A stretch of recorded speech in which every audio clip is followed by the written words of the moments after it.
Before we get started, if you're new to this channel, make sure to like and subscribe. Now let's dive into recap. At the beginning of the story, it is revealed that there's nothing as cruel in this world as false hope. We see Estella crying uncontrollably while a lady tries to console her. Heartbroken, Estella laments that despite all her long-held hope, Isaac married Lily, someone she believed he didn't even get along with. Reflecting on her unrequited love of 5 years, Estella recalls the first time she saw Isaac at a party. When someone mentioned that the Margrave's heir was present, Estella spotted a handsome man entering the room and instantly fell in love with him. Classic love at first sight moment. Fueled by her feelings, she rushed to her father, declaring her desire to marry Isaac, the Margrave's heir. However, her father informed her that Isaac was already engaged to the Grand Duke's eldest daughter. Shocked and unable to accept the news, Estella fainted on the spot, leaving her father frantically calling for a doctor. So dramatic, 10 out of 10 faint, very Victorian. Estella, heartbroken over Isaac's engagement, was ready to give up hope. That is, until her father shared some unexpected news. Isaac's wedding had been postponed. Initially indifferent, Estella's face lit up when she heard this. Her father explained that he had asked Isaac's father for a favor, citing Estella's poor health and her deep love for Isaac. While Isaac's father agreed to postpone the wedding, he clarified that it was already planned for after Isaac's coming-of-age ceremony. With this, Estella began clinging to false hope, wondering if Isaac's relationship might fall apart. Her father subtly encouraged her optimism, further fueling her dreams. She anxiously waited for Isaac to return from the battlefield, holding onto her fragile hope. However, her world crumbled when she witnessed Isaac happily marrying his love. Despite the cheerful crowd congratulating the beautiful couple, Estella was devastated. She hid her pain as her unrequited love story came to its bitter end. Heartbroken and overwhelmed, Estella sneaks away from the wedding, finding solitude under a tree near a pond. As she weeps, struggling with her emotions, she questions how she could ever face Isaac again. Suddenly, a mysterious voice echoes around her, telling her to turn back time.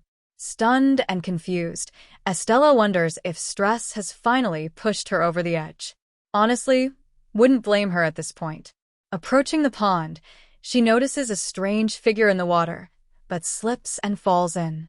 As she sinks, Estella resigns herself to the cruel irony of dying at the wedding of the man she loves. But instead, she jolts awake, alive and gasping. An elderly woman is crying and holding her hand, calling her my princess.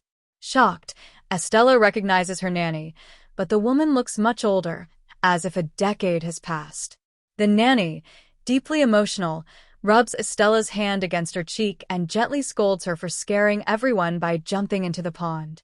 Confused, Estella insists she wasn't trying to hurt herself and asks where she is.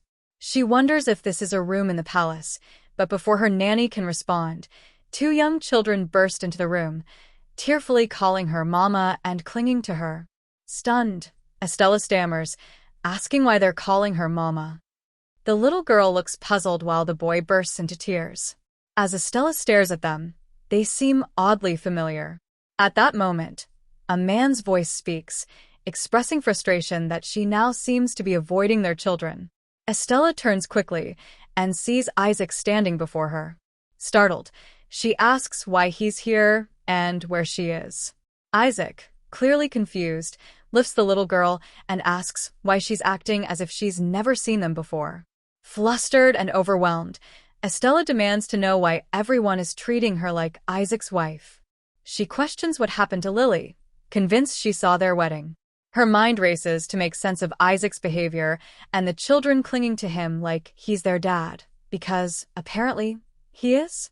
Isaac, now visibly concerned, decides to call the doctor again, believing Estella may have hit her head when she fell into the pond. Estella panics further, recalling the fall and wondering if this is some elaborate prank. Is Lily in on this? She demands, still unable to believe what's happening. Isaac, more alarmed than ever, instructs the nanny to fetch the doctor quickly. The little girl, worried, asks Isaac if Mother hurt her head, and Isaac gently confirms it. As Estella looks more closely at the children, she's stunned. They look undeniably like they could be her and Isaac's kids. Same blonde hair, same features. But she's completely bewildered, thinking, I have no memory of any wild nights with Isaac. Then she sees her reflection in a nearby mirror and is shaken by the changes.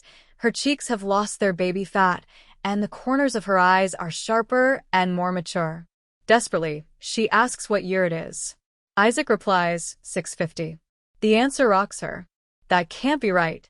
Her last memory is from May 17, 643, the day she dreamt of being a May bride. Horror washes over her. She's somehow leapt 7 years into the future. As she spirals into disbelief, Isaac and the children watch her with growing concern. Soon, the doctor arrives and examines her. He concludes it's amnesia. She seems to remember everything up until age 21 but nothing afterward. He calls it partial amnesia. Estella is bewildered. Is it even possible to lose 7 years of memories like this? The doctor explains that the shock from her fall likely triggered the memory loss. While there are no visible injuries, she may experience headaches, and her memories could return in fragments. To help with the confusion, he prescribes a tranquilizer. Honestly, she deserves 2 at this point. Isaac asks what happens if her memories never return. The doctor reassures him that she'll still be able to live a normal life and advises against forcing the memories to return. After the doctor leaves, Estella nervously asks if the children are really theirs. Isaac confirms they're twins. Estella realizes they're in the Margrave's mansion. That means they're married? Isaac, visibly irritated, confirms it. Estella marvels at how Isaac has changed over the past 7 years. He's even more handsome now, taller and muscular. She reflects with disbelief and a dash of pride, thinking, dang, future me really scored. Married a stud and had twins? Go off, queen. Filled with excitement, she blurts out her surprise. Isaac, annoyed, questions her reaction. She tries to cover it up, joking, marrying you must have been like winning the lottery, then laughs awkwardly. Isaac, still skeptical, accuses her of possibly pretending and messing with him. He recalls how coldly she treated him just a day ago and questions the sudden shift. Estella feels uneasy under his intense gaze, sensing resentment. She clenches her hands and reminds him of the doctor's words, assuring him she isn't trying to manipulate anyone. She admits she's concerned he seems angry with her and that they need to better understand each other. Despite everything, her heart still races when she looks at him. Isaac's next words hit her like a lightning bolt. They are getting divorced. She protests loudly, asking why they'd be getting divorced. Is this another cruel joke? The tension thickens. The children, distressed by the argument, cling to Isaac and begin to cry. Estella flinches, realizing the impact their conflict is having on them. Isaac tells Estella that once the divorce is finalized, he and the kids will leave. He asks her not to be too angry and picks up the children to go. But before he exits, he stops and points out that the pond isn't deep enough to cause real harm, just soft sand at the bottom. Estella is left frozen in shock. As she reflects, she realizes she has no memory after Isaac and Lily's wedding. Her memories from 7 years ago remain vivid. She begins to wonder, did she actually jump into the future, rather than suffer from amnesia? Estella is filled with questions about Lily's wedding and frustrated that Isaac won't talk to her. As she struggles to come to terms with this surreal situation, she reflects on how different her marriage is from what she imagined. She wishes she could at least remember the birth of the twins. Still confused and desperate for answers, she asks Nana how she lost consciousness. Nana explains that she jumped into the pond, and a servant saw her fall in, but couldn't reach her in time. Estella is left with one haunting question. If this is real, what happened in those missing 7 years? Estella is puzzled by the details and recalls hearing a voice telling her to turn back time. She decides to go to the pond to check for herself, although Nana warns her against sudden movements for her safety. Upon reaching the pond, Estella steps inside and confirms Isaac's words that the water only comes up to her thighs. She steps out, feeling even more uncertain about what happened. She admits she doesn't know what she was hoping to find, but based on everything she's observed, she believes there's only one explanation. Knowing that no one would believe her if she said it out loud, Estella decides to find Isaac immediately to talk to him and get answers. Feeling overwhelmed, she asks Nana where Isaac is, and Nana informs her that he's likely in the glass house with the children. Estella insists on going there immediately, but stops to ask a more pressing question. She reveals that she has no memory of anything after turning 19 and asks if the twins are really hers and if she is truly married to Isaac. Nana reassures her that everything is correct but hesitates when Estella asks why they're getting divorced. Feeling awkward, Nana advises Estella to ask Isaac directly for answers. However, Estella is reluctant to approach him, terrified by the way he's been looking at her. Despite her fears, Nana insists that talking to Isaac might provide the answers she needs, but admits she can't help her any further. Estella arrives at the glass house, and Nana knocks on the door, announcing that Estella has something to discuss with Isaac. Isaac invites them in, and Nana advises Estella to remain calm during the conversation. Estella expresses doubt about whether that's possible, given her confusion. Isaac, who is spending quality time with the children, asks if she's feeling okay. She replies that her confusion is preventing her from resting. She tells him that understanding things will help her regain her memories faster, but even if they don't come back, she needs to know what she has forgotten. Estella brings up the pond she fell into and wonders if it's always been as shallow as it is now, asking if it was the same 10 years ago. Isaac confirms that it has always been that shallow. Meanwhile, the children whisper excitedly that their mother has come to the glass house and decide to make her some tea. Mentioning that she remembers he was supposed to marry her cousin, Lily Bertrand. The last thing she recalls is their wedding. Isaac responds with surprise, questioning if that's truly the last thing she remembers. Feeling uncertain about Isaac's response, Estella proceeds to explain her theory, despite believing it might sound unbelievable. She tells Isaac that she believes she has time-traveled from 7 years ago and insists that it doesn't seem like simple amnesia. She explains that after falling into a pond, she didn't get hurt, which doesn't make sense if she had memory loss. Estella insists that she also fell into the same pond at Isaac's wedding and distinctly heard a voice telling her to turn back time, calling her name specifically.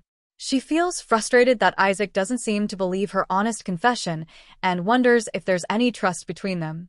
Her daughter, eager to help, offers her the tea she made and excitedly encourages her to drink it.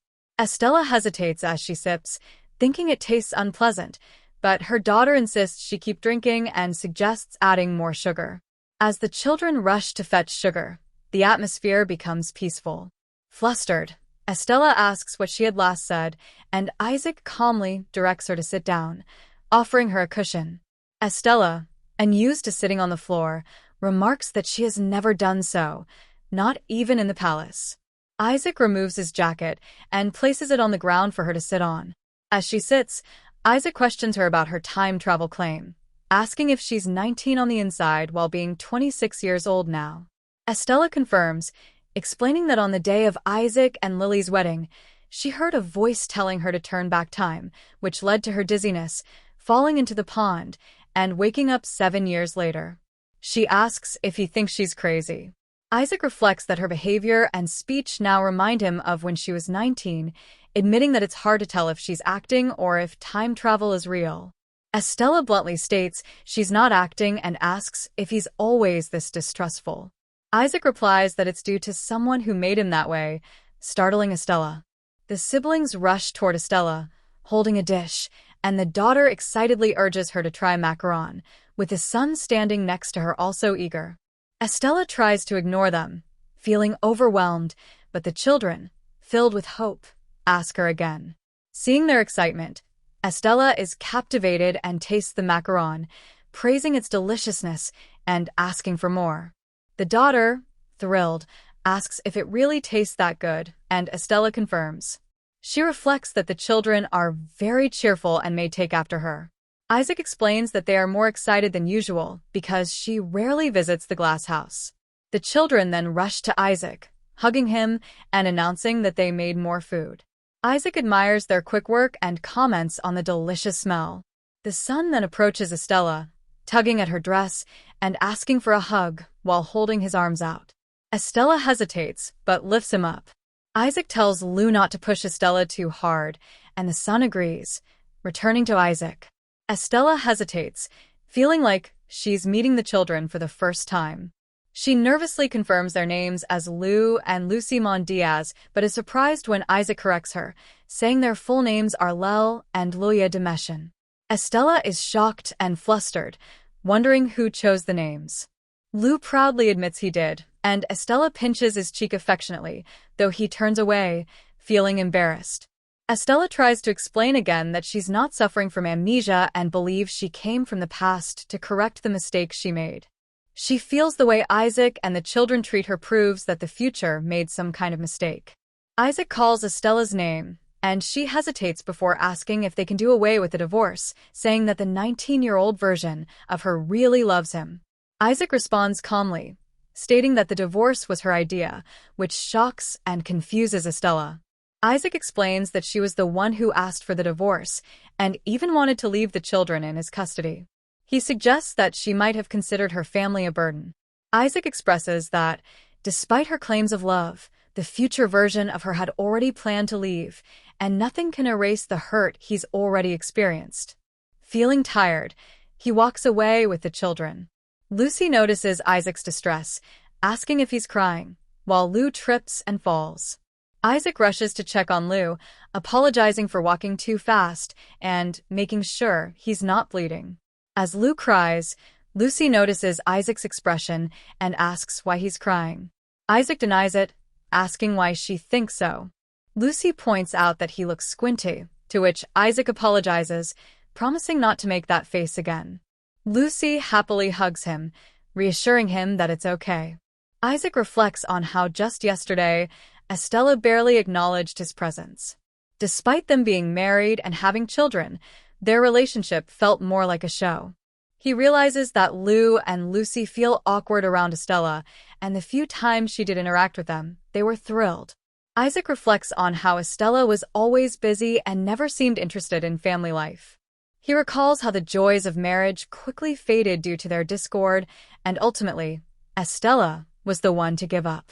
Just a week ago, in a flashback, Estella expressed her frustration, telling Isaac that she couldn't live with him anymore, planned to go abroad, and had already arranged everything, including money and a place to live. Isaac is worried and asks if there's another man, but Estella just laughs. Isaac acknowledges that the promises he made to her at 19 no longer hold any meaning. They've faded with time. He remembers her words back then, when she asked him to always trust and wait for her, expressing her deep love. Isaac reflects on the early days of their marriage, when they were happy and peaceful together. Their joy was short-lived, however, when they discovered Estella was pregnant. His happiness was shattered when he learned of a deep secret she had kept from him. Despite being his safe haven, Estella had betrayed him by being involved in a scheme that led to his parents being falsely accused of treason. Isaac's younger sister was exiled, and it was Estella who had orchestrated it all, even though she knew the accusations were false. She had closed the investigation and sent his sister away. Isaac now sees her, the sweet, lovely woman he once vowed to marry, in a different light. Later, Isaac, Lou, and Lucy share a light-hearted moment. Lou playfully hits Isaac on the head, making him smile and gently warn him not to do it again. The kids laugh, and Isaac affectionately remarks that he's back to being a normal dad. He then asks if they're ready for bed, and the children eagerly agree. Isaac tucks them in, and Lou says he wants to play more. Isaac promises they will, but only after they sleep, mentioning that the sleep fairy wants to visit. The kids excitedly talk about how much fun they had with their mother, especially the macarons, and Lucy suggests making more. Isaac laughs and tells them to wait until after they wake up, joking that they'll make their mother very full and should prepare some tummy medicine too. After Lou and Lucy fall asleep, Isaac steps out of their room, but just as he's about to shut the door, Estella suddenly arrives and shouts that she can't get a divorce. Isaac quickly places his hand over her mouth, urging her to keep quiet so the kids won't wake up. Estella apologizes and insists she can't go through with it. Isaac, surprised, asks why. Estella asks if she can fix her past mistakes. Isaac sighs and explains that these aren't mistakes that can be easily fixed, and the problem isn't just her, it's him too. He says he's already exhausted. Still determined, Estella asks if there's anything she can do to make him feel less tired, promising to make him so happy that he'll forget all the pain he's endured. Isaac, feeling frustrated, tells her it feels like he's talking to a wall. He reminds her that she's acting like an immature 19-year-old. He says he'll believe she traveled from the past, but he's already made up his mind about everything. Estella, hesitant and fidgeting, pleads for one more chance. She explains that she has loved him for 5 years and admits that, while she doesn't remember hurting him, her love for him hasn't changed. She has no choice but to try to hold on. She begs for just one chance, even while the divorce is still being processed. Isaac, taken aback by the shift in her attitude, points out that just yesterday she looked at him with disdain, but now she's asking for a chance. He agrees, but with a condition. He hopes to hurt her as much as she hurt him. As he leaves, Estella mumbles to herself that at least she managed to get a chance. She resolves to right the wrongs committed by her future self. She reassures herself, confident in her abilities as the beloved princess and heir of the kingdom, believing the story's happy ending is guaranteed. 2 weeks later, Estella feels exhausted and frustrated. She remarks on Isaac's cold and stubborn demeanor despite her efforts, which include piling up gifts for him. She feels like she's talking to a wall. Nana advises her that love can't be bought with material goods. Estella, desperate, asks what else she can do. She expresses her frustration over Isaac's refusal to engage with her and laments his harsh treatment, likening it to him spitting, or worse, hacking up a loogie, at her. Nana scolds her, telling her to watch her language, noting that her current behavior resembles her younger self.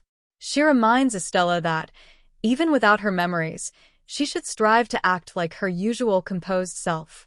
Estella asks how she used to behave. Nana describes her as neat, refined, and level-headed, someone who would never talk about spit or loogies. Surprised, Estella questions if she was really that grown-up. As Nana starts to nag her, Estella insists this is her true self. But Nana explains that over time, she matured, and even more so after marriage. Curious, Estella asks how her personality changed after marriage. Nana hesitates, saying Estella underwent many changes overall, which she saw as signs of growing up. Estella then expresses concern about the cruel things she may have done to Isaac, asking if that was part of the reason she changed. Nana, flustered, refuses to comment on marital matters, leaving Estella shocked and bewildered. Nana reassures Estella that it's not her place to interfere in her relationship with Isaac, and that all she can do is observe. Eager to reflect and make amends, Estella insists on knowing how she treated Isaac in the past. Nana hesitates, saying there were many mistakes and cruel actions, which leaves Estella determined to hear them if she is to change. Nana reluctantly reveals that Estella often isolated herself in her room for extended periods, dismissing all the servants and even barring Isaac from entering. While no one witnessed anything directly, the circumstances gave rise to rumors of an affair. Estella had reportedly brought a different man to the manor every day, leading to those conclusions. Horrified and frozen by the revelation, Estella internally reflects on how low she must have fallen. Embarrassed and overwhelmed, she pulls at her hair, unable to believe her past actions. Nana tries to calm her, urging her to focus on moving forward rather than wallowing in guilt. Tearfully, Estella insists she has been serious all along. Nana reassures her that although she tried her best with the gifts, she hasn't yet understood Isaac's true feelings and advises her to express her sincerity through words or a heartfelt letter. Filled with doubt, Estella questions whether Isaac would even listen, given her unfaithfulness. Nana gently responds that only the Estella of the past would know the truth. Determined, Estella resolves to confront the men rumored to have been involved with her, vowing to uncover the truth. When Nana hesitantly asks if she plans to involve Isaac, Estella firmly decides to face them alone. She concedes that if they confirm she had an affair, she would truly be the worst person imaginable. Overwhelmed with despair, Estella reflects on how confident she had felt just a few days ago, believing reconciliation would be simple. Now, doubting herself and her past actions, she feels unworthy and laments that if the rumors are true, she deserves nothing but condemnation. She places her head in Nana's lap, sobbing loudly and voicing her fears. She cries that her chances of making things right with Isaac seem impossible, and that letting him go might be the only just path if she truly committed such awful deeds. Nana gently comforts her, reminding Estella that Isaac still chose to live under the same roof with her, suggesting he might not have completely let go of his feelings. She advises Estella not to blame herself excessively and to focus on making amends. Nana adds that no marriage is without its challenges, reassuring Estella that many couples face their own struggles and work through them.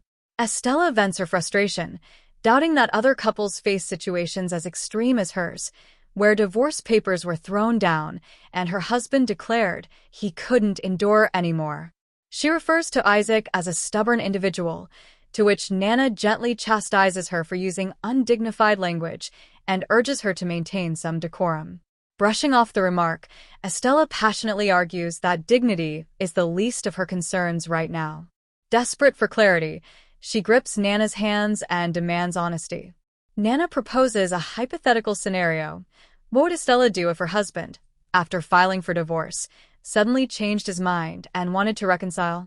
With determination, Estella declares that she would make sure such a man could never be with another woman again, her tone fierce and unforgiving. However, as she reflects on her own actions, she breaks into a silent sweat, realizing that she herself is the one deserving of that label. Sensing her mistake, Nana quickly excuses herself, pretending to hear the cries of Master Lu. When Estella calmly points out that she doesn't hear anything, Nana hurriedly rises and announces her departure. But Estella shouts after her, stopping her in her tracks. Trying to deflect, Nana suggests meeting with Count Chess and his wife, mentioning their miraculous reconciliation after calling off their divorce. Still skeptical, Estella asks if Count Chess could be as awful as she is. Nana enthusiastically confirms that he is indeed just as terrible, if not worse. This fails to uplift Estella, who internally questions if such comparisons are meant to cheer her up. Shifting the topic again, Nana boldly suggests that Estella and Isaac should start sharing a bed again. Shocked, Estella hesitates, but Nana explains that since Estella has started leaving her room, all she needs to do now is return to Isaac's room to sleep. Repeating the idea to herself, Estella contemplates it and decides to give it a try, reasoning that perhaps physical proximity could help her reconnect with him. Nana assures Estella that Isaac is unlikely to lay a finger on her, which prompts Estella to flusteredly clarify that her intentions are entirely innocent. She reasons that sharing a bed would at least force them to face each other, making conversations happen more naturally. With newfound determination, she decides to move her belongings into Isaac's room without discussing it with him, anticipating his resistance. As the scene shifts, Isaac firmly refuses her request. Shocked, Estella demands an explanation, to which Isaac reminds her that while leaving the room was her choice, allowing her back in is his. He chastises her for leaving without a word, and now trying to return just as abruptly. Flustered, Estella points out that their conversations never lead anywhere and argues that sharing a bed would be a step toward repairing their relationship. Isaac counters by questioning whether giving her a chance means he has to comply with all her demands. Estella nervously clarifies that she doesn't want to control him. She simply wants to experience a relationship like any other married couple. After thinking for a moment, Isaac agrees, surprising Estella. She is both confused and excited by his sudden decision, exclaiming that she'll immediately gather her things. Isaac calmly encourages her to do so. As the maids observe the situation, they gossip about the couple sharing a room for the first time in 3 years. Speculation arises about whether this means they're reconciling, though it doesn't seem likely. In her room, Estella begins organizing her belongings, noting how much she has. She stumbles upon a large collection of jewelry, particularly rings, and wonders aloud why she owns so many, finding it excessive. Suddenly, Isaac appears behind her and coldly comments that she should keep remembering. Confused, Estella asks what he means. Isaac reveals that the rings were all gifts from her lovers. She internally berates herself for opening the box and worsening the situation. Unexpectedly, Isaac steps closer, making Estella blush furiously. As she stammers, trying to figure out what he's doing, he calmly reminds her of her wish to live like a normal married couple. To her shock, he begins unbuttoning his shirt, leaving her wide-eyed and panicking. She jumps up, denying his claim and insisting they can't do this, completely overwhelmed by the situation. Estella shyly wraps herself in a blanket, exclaiming that she's only 19. Isaac counters that she married him at 19 and reminds her that they've already spent their first night together. Flustered, Estella pushes him away, insisting that she isn't ready right now. Isaac sarcastically asks if she thinks a stork delivered their twins. Embarrassed, Estella stammers, explaining that in her memories, Isaac and Lily's wedding feels recent and that they haven't even held hands yet. She emphasizes that there's a proper order to things. Isaac questions why she wanted to share a bed again. She clarifies that she only intended to sleep together, literally. He calmly replies that she should have said so. Annoyed, Estella insists she did and that she just wanted to talk.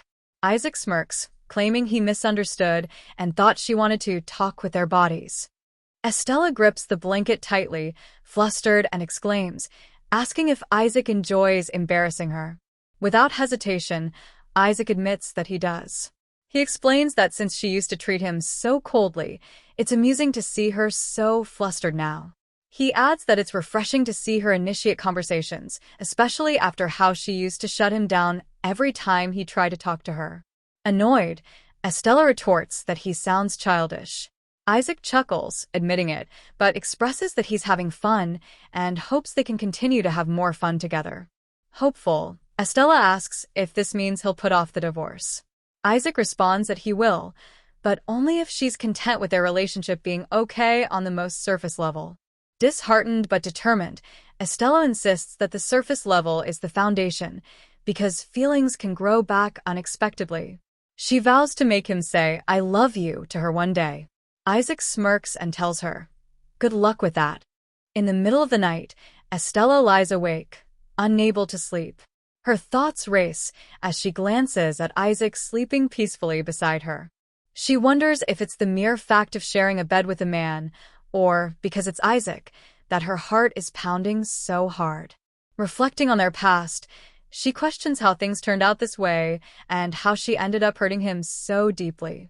As morning arrives, Estella finds herself staring at Isaac's sleeping face, a soft smile forming on her lips. She admires how relaxed and peaceful he looks, unlike the neutral or frowning expressions he usually shows her. She marvels at his handsomeness and silently questions how she ever thought of letting someone like him go. Compelled by the moment, she reaches out and gently rubs her finger against his face, wondering what he might be dreaming about. Suddenly, Isaac wakes up, catching her off guard. Startled, Estella quickly tries to deflect the situation by commenting that he looked like he was having a nightmare. She teasingly warns him that if he keeps frowning like that, he'll end up with wrinkles before he even grows old. Isaac, still groggy, asks if he was frowning that much in his sleep. Estella nods, confirming it and asking if he had a nightmare, showing concern for his well-being. Isaac reassures her that he's fine, but she presses further, curious about what kind of dream could make him toss and turn so much. Instead of answering, Isaac sits up, deep in thought, and counters with a vague question about what kind of dream she thinks it was. Estella hesitates, unsure of what to say, before expressing her worry again and defensively asking if she's not allowed to care about him. At that moment, servants knock on the door, announcing they've brought water for them to wash. They ask if they should come back later, but Isaac quickly tells them now is fine. As the servants prepare their things, Isaac reflects internally. He remembers the day he left his wedding with Lily Bertrand to come back here. He thinks about how Estella remains unaware of everything that happened, how she stood by as his parents died, and lived on without knowing or understanding the depth of his pain. He considers that if he were to leave the mess again, everything between them would simply end. Isaac gets ready and leaves the room alone, leaving Estella flustered and annoyed as she exclaims that they were supposed to leave together. She hurriedly prepares, muttering about how he finished first and left without waiting. Nana approaches with good news, informing Estella that Count Chess has agreed to meet her and handing her a letter. Relieved after reading it, Estella smiles and requests paper to send a response. Once ready, Estella comes to the hall where Isaac notices her and asks where she's headed. Nervously, Estella vaguely mentions that she's going to meet someone, but avoids revealing the real purpose of her visit. She internally panics, knowing she can't admit she's meeting Count Chess and his wife to ask how they repaired their marriage. Isaac, seemingly unbothered, responds casually, and Estella quickly reassures him that she isn't going to meet another man. Isaac chuckles, brushing off Estella's reassurance, leaving her shocked and unable to believe his indifferent reaction. She resolves to quickly meet the chess couple and return home without any trouble. Estella arrives at the Ronia salon, feeling a wave of nervousness as memories flood back. She recalls frequenting the place years ago, but now finds herself unsure of its current ownership. Madame Diran warmly greets her, expressing delight at her visit and urging her to take her time and enjoy. She politely inquires if Estella came to meet someone specific. Estella notices Ren's distinct style and accent, which seem reminiscent of a neighboring country, Italy. Ren discreetly whispers to Estella, mentioning that the people she had met previously have requested another meeting. Confused, Estella questions who they are, and Ren elaborates that the men have brought jewels, as she had requested. Hearing this, Estella grows even more puzzled. Ren, however, excitedly describes the magnificent crimson rubies the men brought, suggesting they could be crafted into rings or necklaces, like the ones Estella used to cherish. Estella starts to panic, sweating nervously as thoughts swirl in her mind. She imagines Isaac angrily confronting her, accusing her of lying about wanting to fix her mistakes, and storming off with Lucy. The fear of that possibility shocks her, and she instinctively tries to escape the situation. Ren, however, stops her and asks what she means. Estella hesitates before responding, wondering aloud if the men truly liked her that much. Ren, slightly confused, hesitantly confirms it. Resolving herself, Estella firmly states that she cannot accept their gifts. She asks Ren to convey her gratitude, but insists on turning down the jewels and everything else.